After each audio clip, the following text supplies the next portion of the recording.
Tonight, CBS 42 State Capitol Bureau reporter Rashad Hudson continuing our coverage with new reaction from Attorney General Steve Marshall. Alabama's top cop speaking out about the numerous nights of protests in Hoover, and he's speaking only with CBS 42.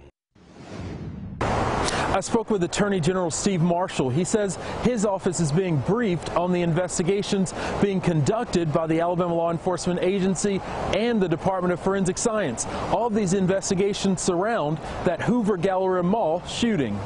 Say his name, EJ! We've seen the protests and the demands are loud. Justice! Justice! But it's law enforcement, some say, has been silent.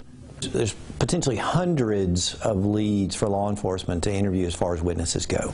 And we've got to let that process work out. It can't happen overnight. We sat down exclusively with Attorney General Steve Marshall, who says his office has been briefed on the officer-involved shooting investigation involving the death of E.J. Bradford.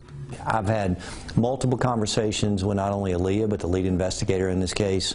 I've spoken directly with forensic science about what they're doing. Since the deadly shooting, protesters have hit the streets in Hoover almost every night. There is a valid role for protest in this country, but it's concerning when there's also a public safety concern for the public as well. Today, Governor Kay Ivey was asked if the Hoover Galleria Mall shooting will cast a negative light on Alabama.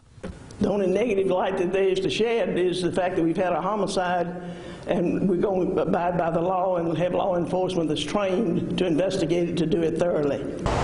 In terms of whether people should be able to see the body cam footage or not, Marshall says to let the system play out. Reporting in Montgomery, Rashad Hudson, CBS 42 News, local coverage you can count on.